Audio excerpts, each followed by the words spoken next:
Scene diawali dengan memperlihatkan seorang pemuda yang sedang melakukan transaksi barang haram dengan mitranya, di mana si mitra yang terus saja mengoceh tentang kehidupan asmaranya pun mulai kesal, ditambah dengan terus saja mengajak sang pacar merupakan mantan pekerja malam yang bentuk tubuhnya sangat indah, apalagi ketika masih segar bugar seperti beberapa tahun yang lalu. This is our last transaction. Tak terima dengan apa yang dikatakan oleh mitra terhadap pacarnya itu, membuat si pemuda terpaksa mengambil tindakan beresiko sehingga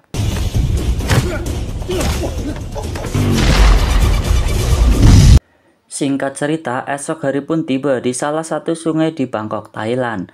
Nampak terlihat sebuah mayat wanita dengan keadaan tak berpakaian tengah mengambang di atas air, yang mana kita akan diperkenalkan dengan seorang polisi lokal yang bernama Peter, di mana dia sangat begitu mengenal siapa mayat tersebut, sehingga dari kematian itu dirinya memutuskan untuk cuti beberapa hari demi mengungkapkan siapa dalang di balik kematian tersebut.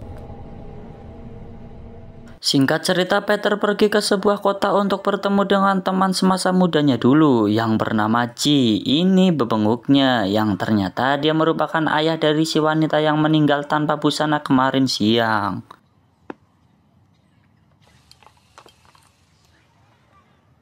Demi mengungkap dalang di balik pembunuhannya itu, akhirnya dia mengajak Johnny untuk ikut ke Bangkok dengan syarat tidak diperbolehkan melakukan sesuatu sebelum mereka berhasil menemukan si pembunuh tersebut.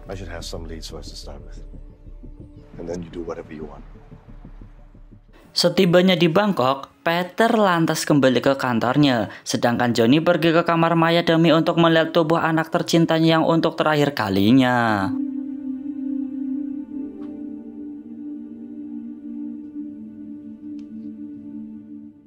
Ketika tengah termenung sendirian di tempat penemuan jasad sang anak, Johnny dihampiri oleh Peter yang ditemani oleh polisi lain yang akan kita panggil dengan nama si polisi muda, di mana dia yang memang seorang intel kawakan pun langsung memberikan daftar nama mafia Bangkok yang besar.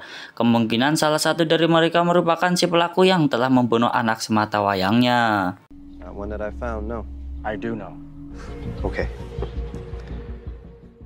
Tanpa menunggu hari esok ataupun nanti, mereka bertiga langsung pergi menemui salah satu orang yang ada di dalam daftar, di mana kita akan melihat keganasan si Johnny yang langsung menghantam setiap musuh tanpa melihat bentuk, tubuh, ukuran, maupun kekuatan. Di sini kita bisa simpulkan bahwa apa yang dikatakan Peter ketika bertemu si Johnny memang untuk menahannya agar dia tidak terlalu brutal, karena takut akan mengganggu ekosistem dunia yang nantinya akan berimbas pada sulitnya mereka dalam menemukan pembunuh anaknya sendiri. Sayangnya, mereka tidak berhasil menangkap ketua dari kelompok itu yang tiada lain adalah si pemuda di awal film tadi, di mana gangguan dari polisi lokal yang salah tangkap membuat si pemuda berhasil lolos dan malah menahan Johnny atas penembakan yang dilakukannya. Esoknya mereka pergi ke pasar Mambo untuk mencari informasi yang kebetulan bertemu dengan seorang mucikari yang sangat terkenal dekat dengan anak si Johnny. Ia bercerita jika anak itu merupakan seorang wanita yang cantik dan juga cerdas yang rela melakukan apapun demi mendapatkan apa yang diinginkannya. Di samping itu, ia selalu mencari pelanggan sendiri yang dibantu oleh seorang mafia kawakan dalam bidang tersebut.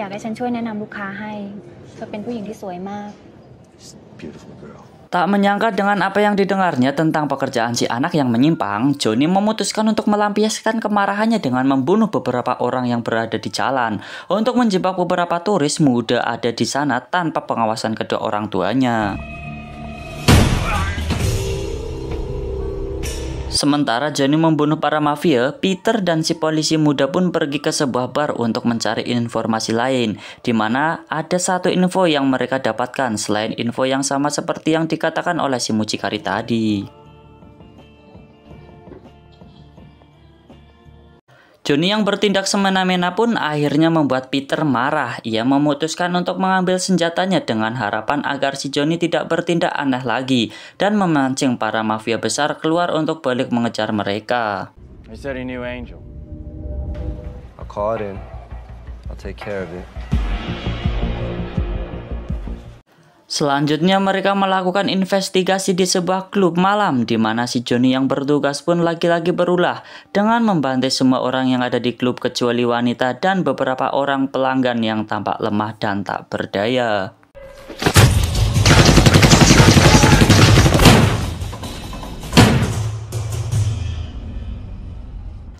Di sana dia bertemu dengan seorang laki-laki yang mengaku sebagai pacar anaknya. Setelah mendengar pengakuan laki-laki itu, ia juga tak luput dari keganasan si Johnny karena amarahnya yang kian tak terbendung. You love your wife too? So you killed her? He's my father. Aksi pembantaian itu pun langsung tercium oleh kepolisian, di mana Peter yang tengah istirahat dengan sang istri pun dipaksa untuk datang ke TKP dan bertanggung jawab atas kekacauan yang terjadi di sana.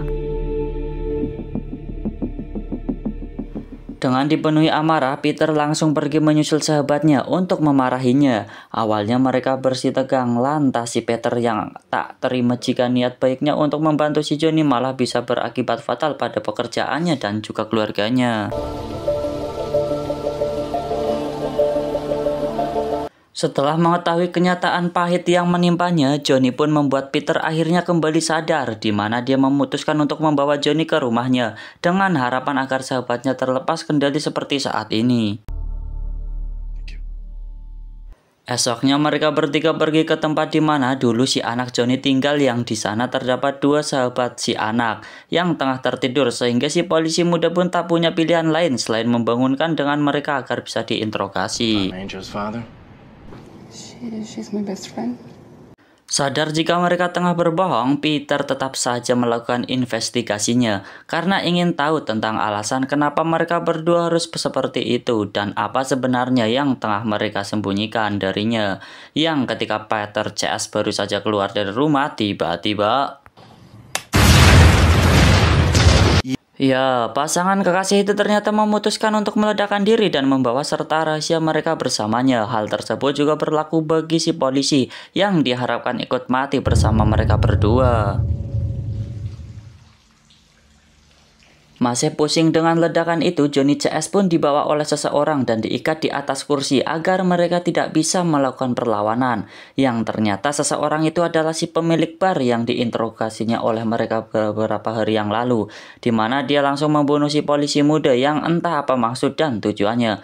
Karena nyatanya Johnny dan Peter malah dibiarkan hidup dan ditinggalkan begitu saja tanpa ada alasan yang jelas. Just killed my partner. I lost my daughter when she was 15 years old. I was always a step behind. I wake up every morning. No father should have to go through that. Dari percakapan singkat yang terjadi antara mereka, kita bisa simpulkan bahwa si pemilik bar tersebut merupakan salah satu korban dari si anak Johnny yang juga dicampakkan olehnya, yang karena Johnny dibutakan oleh dendam, ia pun memutuskan untuk membunuh si pemilik bar karena telah berani berhubungan dengan anak semata wayangnya, serta membalas kematian si polisi muda yang tak bersalah.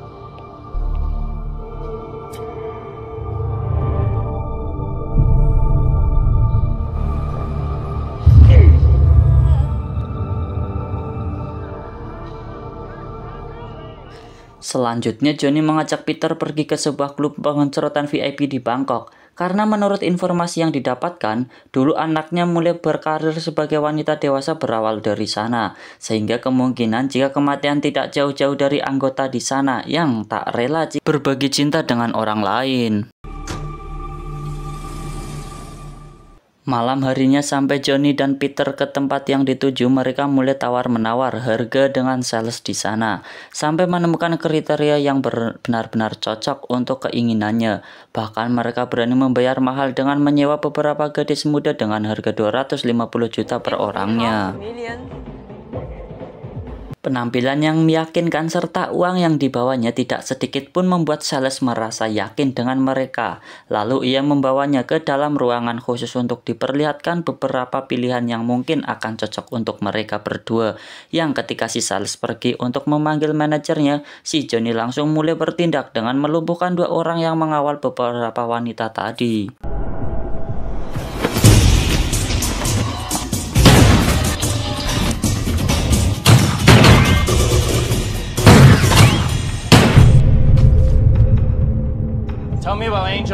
Dengan kebrutalan si Johnny, akhirnya sampailah dia pada pertarungan terakhir. Siapa sangka ternyata ia akan bertarung dengan si pemuda yang pernah dia lawan sebelumnya, yang ternyata merupakan atasan sekaligus mantan anaknya sebelum dia meninggal dunia.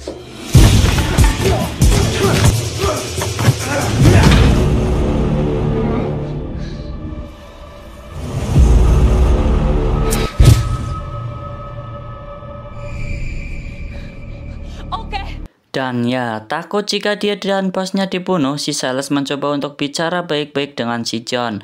Yang hal itu nyatanya berakhir sia-sia saja. Setelah si Silas mulai meraba-raba dirinya dan membuat si John tak punya pilihan lain selain membunuhnya.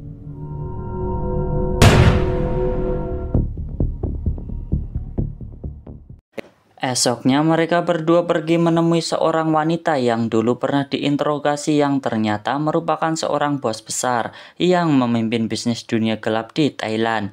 Ia meminta Johnny untuk pergi dari negaranya karena telah menghancurkan ekosistem pembisnisnya yang si wanita itu pimpin saat ini. Dan sebagai imbalannya, si wanita itu pun memberikan sebuah rekaman terkait bagaimana cara anaknya mati serta siapa orang yang telah membunuhnya.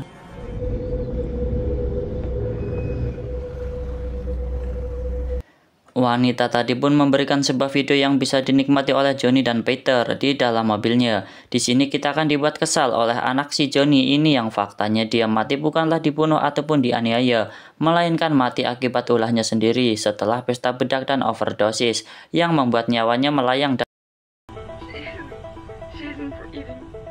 Selain telah menyakiti hati para lelaki, ia juga membuat sang ayah riwah dengan membantai seluruh orang yang pernah ada di dekatnya, serta puluhan nyawa melayang tanpa tahu apa alasannya yang telah diperbuatnya. Yang meski begitu, hikmah dari kematian si anak bisa dirasakan oleh masyarakat Thailand, karena para mafia sudah hampir musnah akibat dibantai oleh si Peter dan ayahnya.